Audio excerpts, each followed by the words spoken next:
UPCA में लूट का पहला सबूत। फिरोजाबाद, गाजियाबाद समेत कई जिलों के क्रिकेट प्लेयर्स से 300 से लेकर 500 रुपए वसूले गए रजिस्ट्रेशन शुल्क के नाम पर। यूपीसीए में लूट का दूसरा सबूत ये शिकायती पत्र है जिसमें वसूलीबाजों की हर करतूत को डिटेल में बताई गई है। दरअसल कानपुर के यूपीसीए पर आरोप लगा है कि उसने भारी भरकम चोरी यानी अपवंचना की है। कैसे इस पूरे खेल को खेला गया हम आगे समझाएंगे, लेकिन पहले इतना जान लीजिए कि चोरी करने वाले यूपीसीए के अधिकारियों को वाणिज्य कर कार्यालय ने समन जारी किया था और कानपुर में सफाई पेश करने के लिए बुलाया था, जिसके बाद यूपीसीए ने वाणिज्य कर अधिकारी से 10 दिन की मोहलत मांगी है, जो सीधा सीधा बता रहा है कि चोर की दाढ़ी में तिनका है। यूपीसीए पर आरोप है कि उसने कई जिले के युवा क्रिकेट प्लेयर्स से 300 से लेकर 500 रुपए तक रजिस्ट्रेशन फीस वसूली है, जबकि ऐसी किसी भी फीस की जानकारी वाणिज्य कर कार्यालय को नहीं दी गई। जैसे ही ये शिकायत वाणिज्य कर के अधिकारियों के पास पहुंची, उनके भी कान खड़े हो गए। शिकायतकर्ता ने वो रसीद भी लगा दी जिसके आधार पर प्लेयर्स से पैसे वसूले गए और बदले में उन्हें ये रसीद दी गई। अब यहाँ समझिए, खिलाड़ियों से यूपीसीए ने खूब सारा पैसा उगाही कर लिया, लेकिन 2 साल से खुद ही कोई टैक्स सरकार को जमा नहीं कर रहा है। आरोप है कि ये सारे पैसे यूपीसीए में गबन हो रहे हैं। अलीगढ़ के रहने वाले प्रदीप सिंह ने आरोप लगाया कि यूपीसीए की हर साल करीब 5 करोड़ रुपए की कमाई है। पिछले 2 सालों से जो शुल्क वसूला गया उसका टैक्स जमा ही नहीं किया गया है।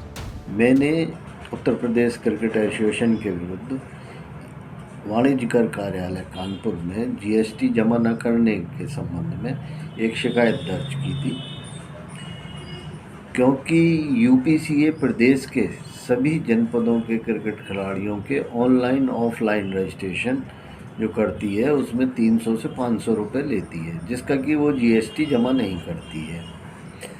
जब वाणिज्य कर कार्यालय के द्वारा यूपीसीए से पूछा गया फीस नहीं लेता, तो यह बात लिखित रूप से उसने जीएसटी को क्यों नहीं दी, जिसके लिए उसे समय मांगने की आवश्यकता ही नहीं थी। इससे स्पष्ट है कि चोर की दाढ़ी में तिनका।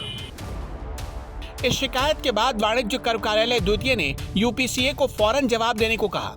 कॉर्पोरेट जोन 2 के जॉइंट कमिश्नर विजय प्रकाश के मुताबिक 7 दिसंबर को उनके पास शिकायत आई, जिसके बाद उनकी तरफ से एक्शन लिया गया। इसमें एक कंप्लेंट आई थी, अलीगढ़ स्थित इनकी अपनी एकेडमी प्लस वो स्टेडियम है जहाँ पे कुछ रसीदें जारी हुई थी, जिसके संबंध में यह शिकायत प्राप्त हुई थी कि इनके द्वारा जीएसटी जमा नहीं किया जा रहा है और ये रजिस्ट्रेशन के नाम पे हर साल पैसे भी लेते हैं मेंबर से, उस पे जीएसटी नहीं दे रहे हैं।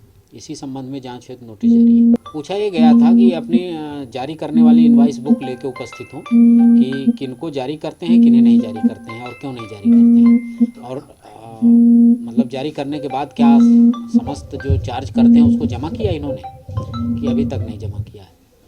तो इस संबंध में स्थिति स्पष्ट करने हेतु समस्त लेखों सहित इनको नोटिस जारी है, सम्मन जारी है।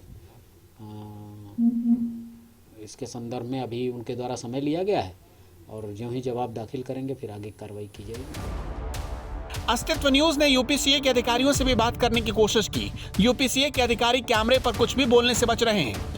ऑफ द रिकॉर्ड कार्यकारी सचिव फहीम से बात करने की कोशिश की। उन्होंने इस मामले में किसी तरह के शुल्क वसूली से साफ इनकार किया। यूपीसीए का दावा है कि क्रिकेट प्लेयर्स को सभी तरह की सुविधाएं निःशुल्क दी जाती हैं, इसका कोई चार्ज नहीं लिया जाता। उसने तर्क दिया कि जिला स्तर से क्रिकेट संघ फीस की वसूली करते हैं, जिनका यूपीसीए से कोई लेना देना नहीं है।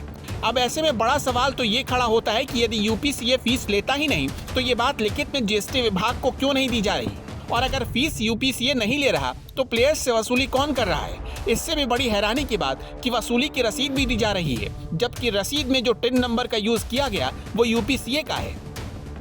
अस्तित्व न्यूज के लिए कानपुर से अश्विनी निगम की रिपोर्ट।